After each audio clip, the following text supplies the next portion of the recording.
sit right there. I'll tell you how I became the prince of a town called Bel Air.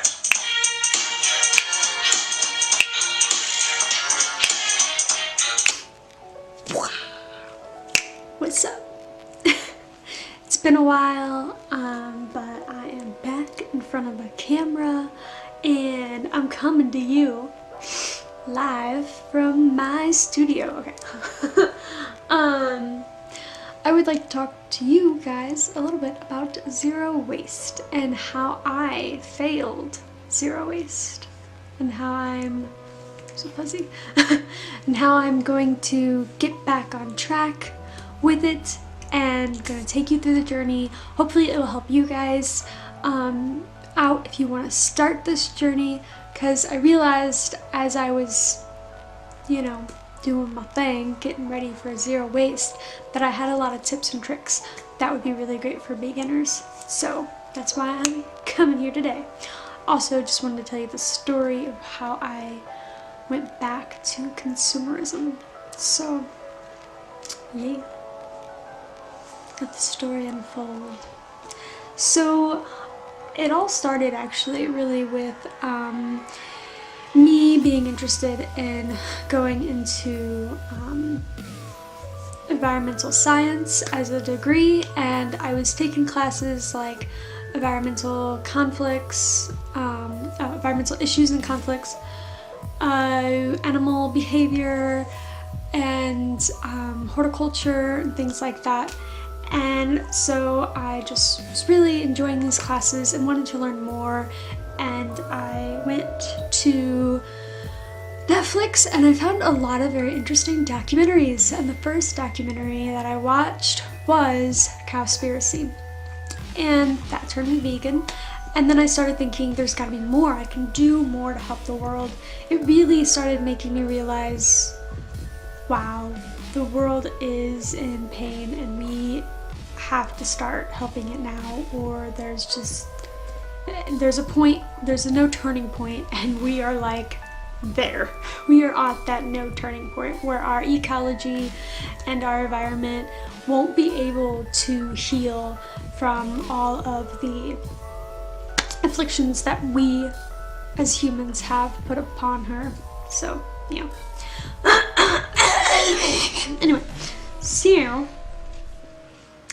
I started to YouTube things, you know, how to go more green, and I stumbled upon a YouTube channel. It was the Girl Gone Green. I'll put her link down below.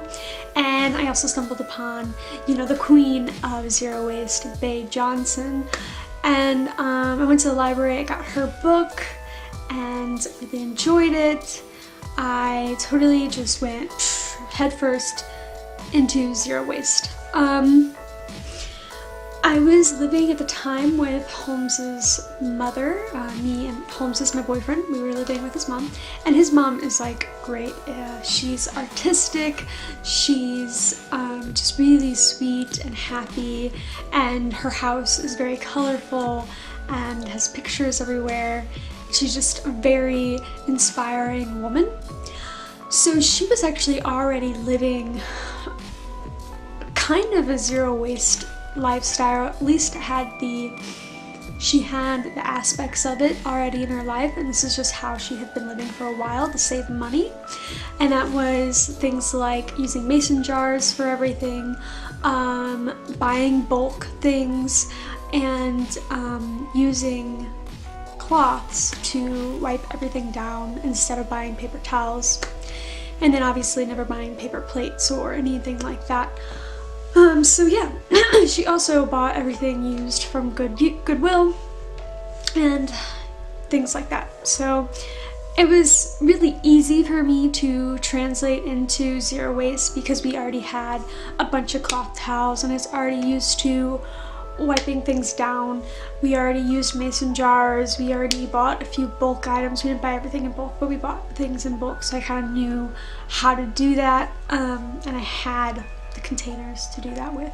Also, we did use reusable bags a lot of the times because we didn't like bringing paper bags in the house, or not paper bags, plastic bags. We would bring some in from Target and things to pick up my dog's poop, but I actually went zero waste on that too, and I'll make a video about zero waste doggy doo-doo sometime.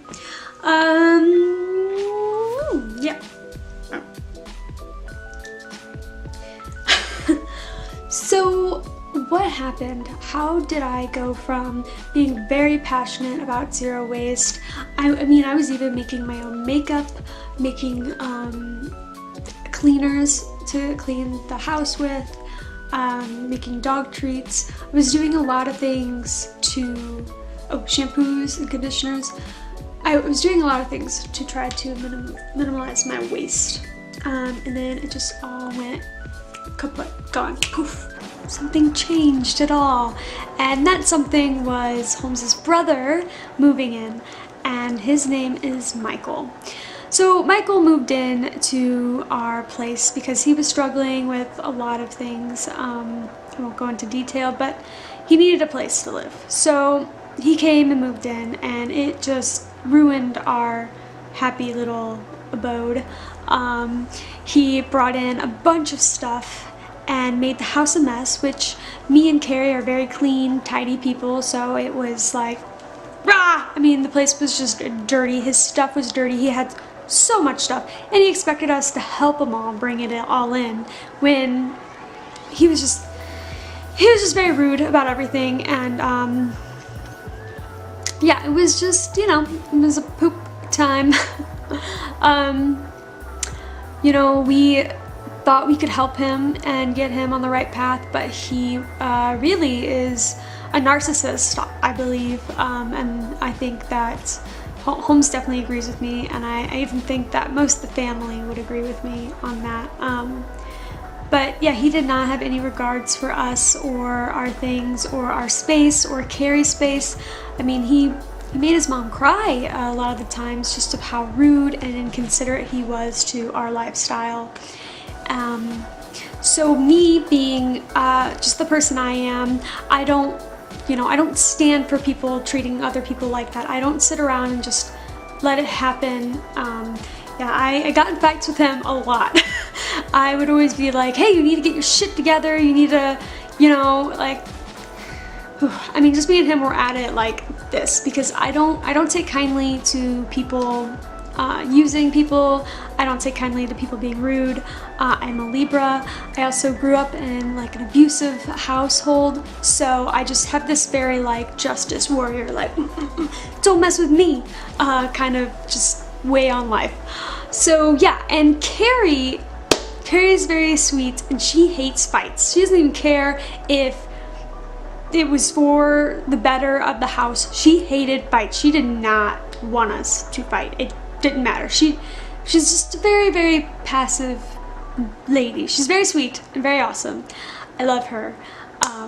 She's like very artistic and whimsical, great woman, but she is very like not confronting when she has problems. So, you know, she got mad at me for, you know, fighting with him instead of just biting my tongue and letting him just run all over us. But that's just not my personality. So anyway, eventually it got to the point where it got a domestic, where he would come at me. He would say that he was going to hurt me, that he was going to hit me, that he was going to plant meth in our room, Holmes and I's room, and tell Carrie that we smoked meth, which was so dumb because my father is a meth head, and Carrie knows that, and Carrie knows that I've never touched that drug and never will ever because of how I grew up. So, but you know, just threatening me, he really didn't like me, and even Carrie said it could be when he asked her, who's your favorite child? She has 7. She said Brooklyn, and that's me. So it could have made him jealous, being a narcissist that he is. So yeah, he really targeted me and wanted everybody to be on his side and see that I was a terrible person, but you know, that wasn't true. So once it got really domestic and he started like, you know, coming at me, that's when me and Holmes had to move out. We had to move out right away. We were just like, we can't take this. We were doing school. It was like coming around to finals. It was too much. I mean, I was emotionally distraught. And so we had to move out Fortunately, Carrie wouldn't, I tried to get him to be kicked out, and she wouldn't do that, which is understandable. He needed a place, and that was her son, so, and we had been living there. So it was fine. We moved in with my parents, and my parents are the complete opposite of anything zero waste. So, I mean, like, I'm talking paper plates, paper bags, paper fucking wipes, paper towels, everything that is not healthy or zero waste. I love them, they're great, but that's just how they live their lives. So I went back to that kind of lifestyle. I wouldn't use the paper plates and the paper towels as much, but I did start buying food in plastic from Aldi's, which Aldi's is a great place, and they do have a lot of produce that's not in plastic, but I would buy like frozen things because it would be cheaper, and at the time we were saving money to move. We knew that we had to move out of my parents' house. They didn't want us to be there very long, and it wasn't very, it kind of sucked when it was we were all cramped in that home. So we were saving money, so we started, buying cheap things, and cheap things come in plastic. Not saying that you can't be zero waste and live cheaply, but frozen food is cheap. So yeah. Anyway, yeah, that's what took me off the bandwagon, and it sucks, but I'm changing it now. And yeah, when we moved in to our new apartment in Portland, Oregon, in which, this is the highlight of the story. There's always there's always growth that comes out of the dark, So through it all, we knew we had to move, and we decided we're not gonna live in St. Louis for the rest of our lives. We're gonna move to Portland, Oregon. So we moved to Portland, Oregon, and the lifestyle continued here. We continued buying cheap things in plastic. And finally, I woke up and said, no! I got re-inspired by watching A Plastic Ocean on Netflix, which is a really great documentary. I do think they could have made it a little bit better. At the beginning, you're kind of like, is this about plastic or just about the creatures of the ocean? But I think they do that so that you'll get inspired and fall in love with the ocean and the creatures, and you want to save them. Regardless, great documentary, highly suggest it. And that is what sparked me to start going back to a zero waste lifestyle. And I did a lot of cleaning of my kitchen to get ready for going back to this lifestyle, and as I was doing it, I realized I had a lot of tips and tricks for people who are beginning. So that's what my next video will be about. I hope that you enjoyed this video, and there's more to come, and I'm sorry that it takes me so long to record / edit these. I'm very busy and a little I have like triple air signs. My brain's always like, and I have a million things going on.